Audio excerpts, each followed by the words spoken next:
My name's Curloo. Let's read a book together. Today we're going to read Chapter 13 of Heidi. Let's get started. Chapter 13, Home Again. Mr. Seseman went upstairs feeling both anxious and annoyed, and he knocked loudly on Miss Rottenmeier's door. She awoke with a start to hear him say, "Please get up quickly and come to the dining room. We have to make preparations for a journey."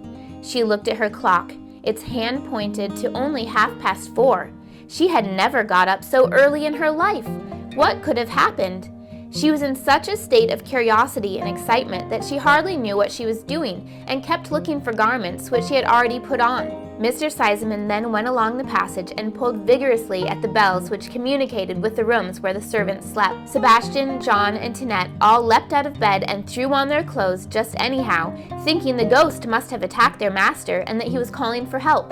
They sped to the dining room, one after the other, all rather disheveled, and were taken aback to find Mr. Seseman looking as brisk and cheerful as usual, and not at all as though he had seen a ghost. John was dispatched to fetch the carriage and horses at once, Tinette to awaken Heidi and get her ready for a journey. Sebastian was sent to fetch Diti from the house where she worked. Meanwhile, Miss Rottenmeier completed her toilette, though she had put on her cap the wrong way around, so that from a distance it looked as though she were walking backwards. But Mr. Seseman rightly attributed this to her having been disturbed so early. He wasted no time on explanations, but told her to find a trunk immediately and pack all Heidi's belongings in it. Put some of Clara's things in it as well, he added. The child must be well provided for. Hurry now, there's no time to lose. Miss Rottenmeier was so astonished that she just stood and stared at him. She had been expecting him to tell her some terrible story about the ghost, which she would not have minded hearing by daylight. Instead, she was met with these extreme, businesslike, if rather inconvenient, orders. She could not understand it, and simply waited blankly for some sort of explanation. But Mr. Seseman left her without saying anything further and went to Clara's bedroom.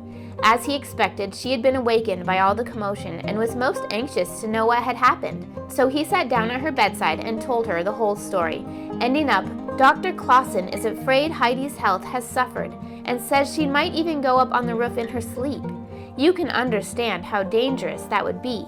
So I've made up my mind that she must go home at once. We can't risk anything happening to her, can we?" Clara was very distressed at this news and tried hard to make her father change his mind, but he stood firm, only promising that if she was sensible and did not make a fuss, he would take her to Switzerland the following year. Then, seeing that there were no two ways around it, she gave in, but she begged that, as a small consolation, Heidi's trunk should be brought to her room to be packed, so that she could put in some nice things which Heidi would like. To this her father willingly agreed. By this time, Diti had arrived and was wondering uneasily why she had been sent for at such an unearthly hour. Mr. Seseman repeated to her that he had learnt about Heidi's condition. "I want you to take her home at once, this very day," he said. Diti was very upset, remembering how Uncle Alp had told her never to show her face again upon the mountain. To have to take Heidi back to him like this, after the way she had carried her off, was asking too much of her. "Please do excuse me," she said glibly, "but it is not possible for me to go today, nor yet tomorrow. We are very busy, and I really couldn't even ask for the day off just now. Indeed, I don't quite know when I could manage it." Mr. Seseman saw through her excuses and sent her away without another word. He told Sebastian instead to prepare himself at once for a journey. "You'll take the child as far as Basel today," he said, "and go on with her to her home tomorrow. I'll give you a letter for her grandfather, so there will be no need for you to explain anything, and you can come straight back here. When you get to Basel, go to the hotel whose name I've written on this visiting card. I'm well known there, and when you show it, you'll be given a good room for the child, and they'll find a room for you too. And now listen to me," he went on, "this is very important. You must make sure all the windows in her room are shut securely so that she can't open them. Then, once she's in bed, you are to lock her bedroom door on the outside, for she walks in her sleep, and in a strange house it might be very dangerous if she wandered downstairs and tried to open the front door. Do you understand?" "So that's what it was," exclaimed Sebastian as the truth suddenly dawned upon him. "Yes, that was it. You're a great coward, and you can tell John he's another. You made fine fools of yourself, all of you." And with that, Mr. Seseman went to his study to write to Uncle Alp. Somewhat shamefaced, Sebastian muttered to himself, "I wish I hadn't let that idiot of a John push me back into the room when he saw the figure in white. If only I'd gone after it, I certainly would if I saw it now." But, of course, by that time the sun was lighting up every corner of the room. Meanwhile, Heidi was waiting in her bedroom, dressed in her Sunday frock and wondering what was going to happen. Tinette considered her so far beneath her notice that she never threw her 2 words where one would do, and she had simply awakened her, told her to dress, and had taken her clothes out of the wardrobe. When Mr. Seseman came back to the dining room with his letter, breakfast was on the table. "Where's the child?" he asked, and Heidi was at once fetched and came in, giving him her usual "good morning." "Well, child, is that all you have to say?" he inquired. She looked at him questioningly. "I do believe nobody's told you," he said with a smile. "You're going home today." "Home?" she gasped, so overwhelmed that for the moment she could hardly breathe. "Well, aren't you pleased?" "Oh, yes, I am," she said fervently, and the color came into her cheeks. "That's right. Now you must eat a good breakfast," and he took his place at the table and signed her to join him. She tried hard, but couldn't swallow even a morsel of bread. She was not sure whether she was awake or still dreaming, and might not find herself presently standing at the front door again in her nightgown. "Tell Sebastian to take plenty of food with him," Mr. Seseman said to Miss Rottenmeier as the lady came into the room. "The child is not eating anything at all, and that is not to be wondered at." He turned to Heidi. "Now, go to Clara, my child, and stay with her until the carriage arrives." And that is just what Heidi wanted to do, and she found Clara with a big trunk open beside her. "Come and look at the things I've put in it for you," Clara cried. "I hope you'll like them. Look, here are frocks and aprons and hankies and some sewing things. Oh, and this!" Clara held up a basket. Heidi peeped and jumped for joy, for inside were 12 beautiful rolls for Grannie. In their delight, the children quite forgot that they were so soon to part, and when they heard someone call, "The carriage is here!" there was no time to be sad.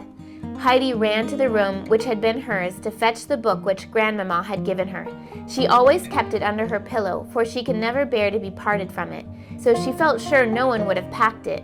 She put it in the basket. Then she looked in the cupboard and fetched out her precious old hat. Her red scarf was there too, for Miss Rottenmeier had not thought it worth putting in the trunk. Heidi wrapped it around her other treasure and put it on top of the basket where it was very conspicuous.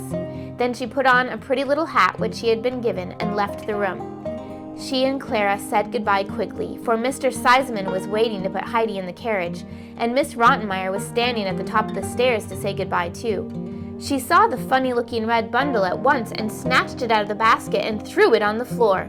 "Really, Adelheid," she scolded, "you can't leave this house carrying a thing like that, and you don't need it anymore. Goodbye." After that, Heidi did not dare to pick it up again, but she gave Mr. Seseman an imploring look. "Let the child take what she likes with her," he said sharply. "If she wanted kittens and tortoises too, there would be no reason to get so excited, Miss Rottenmeier." Heidi took up her precious bundle, her eyes shining with gratitude and happiness. "Goodbye," said Mr. Seseman, shaking hands before she got into the carriage. "Clara and I will think of you often. I hope you'll have a good journey." "Thank you for everything," said Heidi, "and please thank the doctor too, and give him my love." She remembered that the doctor had said that everything would be all right the next day, so she was sure he must have helped to make this come true. She was lifted into the carriage, the basket and a bag of provisions were handed up, then Sebastian got in. "Goodbye and a pleasant journey," Mr. Seseman called after them as the carriage drove off. Soon Heidi was sitting in the train with the basket on her lap. She would not let go of it for an instant because of the precious rolls inside. Every now and then she peeped at them and sighed with satisfaction. For a long time she spoke never a word, for she was only beginning to realize that she was really on her way home to Grandfather, and she would see the mountains and Peter and Grannie. And as she thought about them all, she suddenly grew anxious and asked, "Sebastian, Peter's Grannie won't be dead, will she?" "Let's hope not," he replied. "She'll be alive all right, I expect." Heidi fell silent again, looking forward to the moment when she would actually give the rolls to her kind old friend. Presently she said again, "I wish I knew for certain that Granny's still alive." "Oh, she'll be alive all right. Why shouldn't she?" said Sebastian, who was nearly asleep. Soon Heidi's eyes closed too. She was so tired after her disturbed night and early rising that she dozed off and slept soundly till Sebastian shook her by the arm, crying, "Wake up! We have to get out here. We're at Basel." For several hours more next day they continued their journey by train, and Heidi still sat with the basket on her lap. She would not let Sebastian take it even for a moment. She was very silent, but inside she grew more and more excited. Then, just when she was least expecting it, she heard a voice calling, "Mayenfield! Mayenfield!" She and Sebastian jumped up in surprise and scrambled out onto the platform with the trunk. Then the train went puffing on down the valley, and Sebastian looked after it with regret. He preferred traveling comfortably and without effort, and did not look forward to climbing a mountain. He felt sure it would be very dangerous, and the country seemed to him only half civilized. He looked about for someone to tell them the safest way to Dorfly, and near the station entrance, he noticed a small cart to which a skinny pony was harnessed. A big man was carrying out to it some heavy sacks which had come off the train, and to him Sebastian put his question. "All the paths here are safe," was the answer. That did not satisfy Sebastian, who went on to ask how they would best avoid falling down precipices, and how to get a trunk up to Dorfly. The man glanced at it, then said, "If it's not too heavy, I'll take it in my cart. I'm going to Dorfly myself." After that, it was a short step to persuade him to take Heidi as well as her trunk with him, and to send her on the last part of the journey up the mountain with someone from the village. "I can go alone. I know the way all right from there," Heidi put in, after listening attentively to the conversation. Sebastian was delighted at having got out of the climb. He took Heidi to one side and gave her a fat packet and a letter for her grandfather. "The packet's for you, a present from Mr. Seseman," he said. "Put it at the bottom of the basket and see you don't lose it. He'd be very angry if you did." "I won't lose it," said Heidi, tucking both letter and packet away. She and her basket were then lifted onto the driver's seat while the trunk was placed in the back of the cart. Sebastian felt rather guilty as he knew he was meant to take her all the way home. He shook hands with her and reminded her with warning signs to remember just what he had given her. He was careful not to mention it out loud in the hearing of the driver. Then the man swung himself up beside Heidi and the cart rolled off towards the mountain, while Sebastian returned to the little station to wait for a train to take him home. The man on the cart was the baker from Dorfly, who had been to collect some flour. He had never seen Heidi, but like everyone in the village, he had heard of her. He had known her parents and realized at once who she was. He was surprised to see her back again and was naturally curious to find out what had happened, so he began to talk to her. "You must be the little girl who used to live with Uncle Alp, your grandfather, aren't you?" he inquired. "Yes," said Heidi. "Did they treat you badly down there that you're coming so soon?" "Oh no," Heidi cried. "Everyone was very kind to me in Frankfurt." "Then why are you coming back?" "Mr. Seseman said I could come." "I'd have thought you would rather stayed if you were so well off there." "I'd a million times rather be with grandfather on the mountain than anywhere else in the world," she told him. "Perhaps you'll change your mind when you get there," muttered the baker, thinking to himself, "It's a rum business, but she must know what it's like." He began to whistle then and said no more. Heidi looked around with growing delight at the mountain peaks she knew so well, and which seemed to greet her like old friends. She wanted to jump down from the cart and run the rest of the way, but she managed to sit still, though she was shivering with excitement. They reached Dorfly just as the clock struck 5, and there was soon a little crowd of villagers round the cart, curious to find out about the child and the trunk which had come in on it.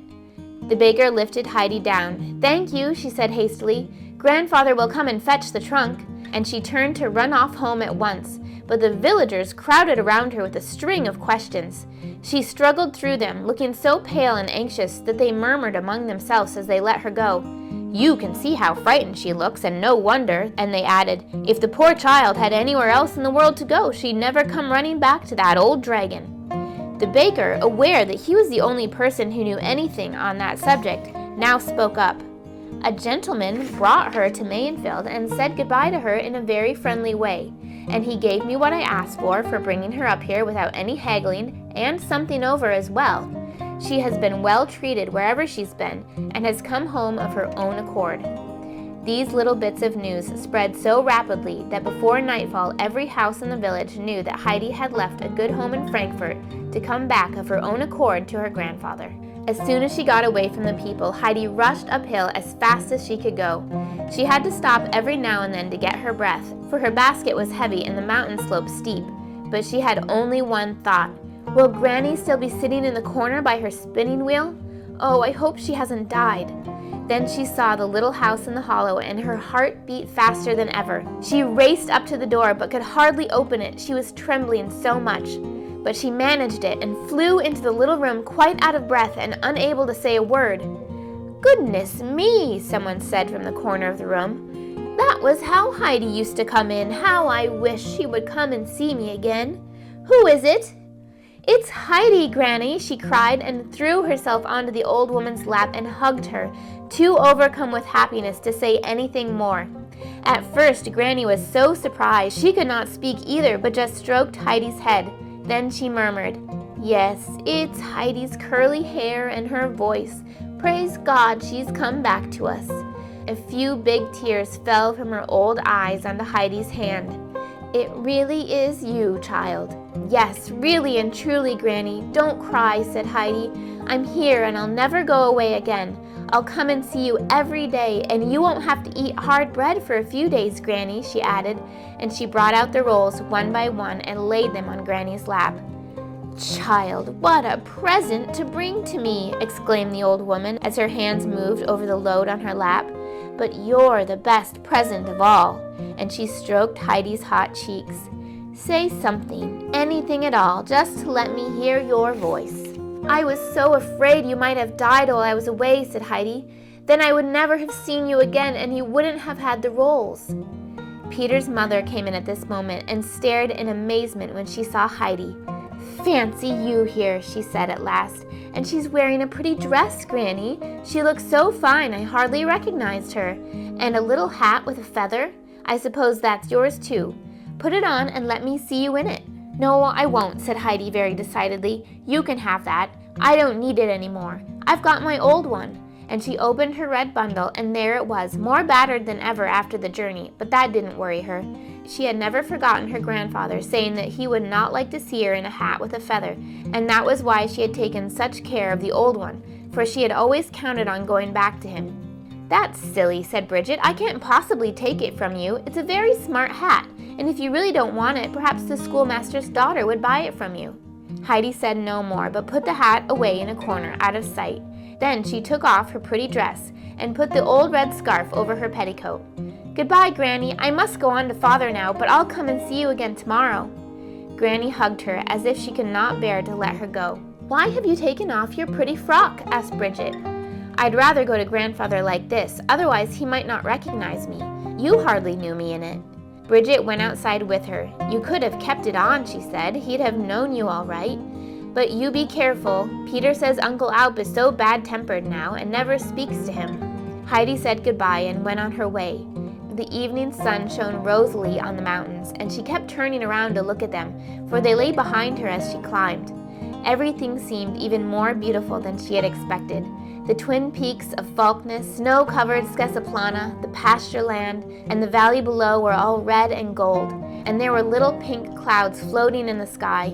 It was so lovely. Heidi stood with tears pouring down her cheeks and thanked God for letting her come home to it again. She could find no words to express her feelings, but lingered until the light began to fade and then ran on. Soon she could see the tops of the fir trees, then the roof, then the whole hut, and at last Grandfather himself sitting on the bench outside and smoking his pipe just as he used to do. Before he had time to see who it was, she had dropped her basket on the ground and flung her arms around him, crying, "Grandfather, Grandfather!" She could say no more, and he couldn't speak at all.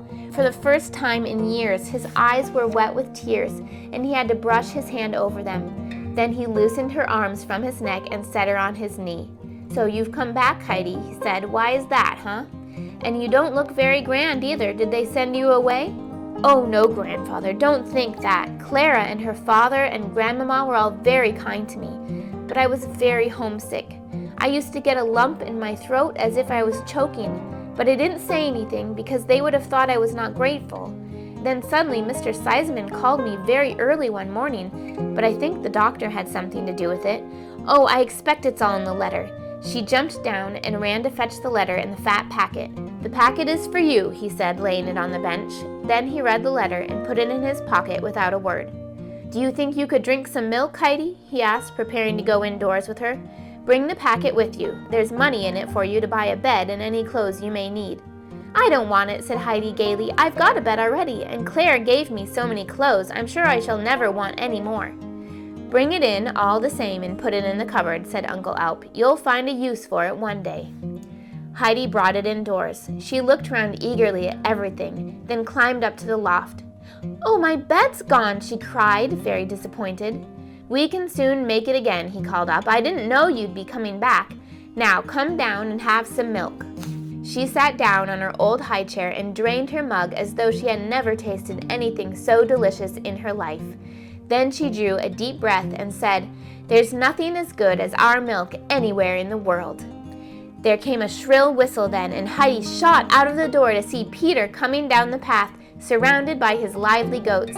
When he caught sight of her, he stopped dead and stared in astonishment. "Hello, Peter," she called and ran towards him. "Oh, there's Daisy and Dusky. Do you remember me?" They did indeed seem to recognize her voice and rubbed their heads against her, bleating. She called the other goats by name, and they all came crowding around her. Impatient Finch jumped clean over 2 other animals to reach her, and even shy Snowflake pressed forward and butted Big Turk to one side. Turk was very surprised and tossed his head as if to say, "Look what you're doing." Heidi was delighted to see them all again. She put an arm around one and patted another. The animals pushed her this way and that with their affectionate nudgings, but at last she came to Peter's side. "Aren't you going to say hello to me?" she asked. He recovered himself then and said, "So you're back again," adding, as he always used to do in the old days, "Coming up with me tomorrow?" "Not tomorrow, but perhaps the day after. I must go and see Grannie tomorrow." "I'm glad you're back," he said with a wide grin and prepared to move on, but he found it very difficult to get the goats together again. He called and scolded, but as soon as he gathered them around him, they all turned to follow Heidi, who was taking Daisy and Dusky towards their stall, with an arm thrown around each. She had to go right inside with them and shut the door before Peter could get the rest of the herd to move. When she went indoors again, she found her grandfather had made her a lovely, sweet-smelling bed, with hay that had not long been gathered in, and had covered it comfortably with clean linen sheets.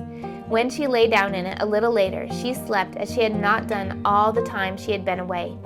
During the night, Uncle Alp went up to the loft at least 10 times to make sure she was all right, and to see that the round hole in the wall was still stopped with hay to prevent the moonlight shining on her face.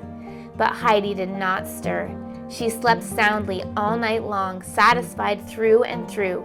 She was home again, and she had seen the sun setting on the mountains. She had heard the wind whistling through the fir trees. That's the end of chapter 13. Stay tuned for chapter 14.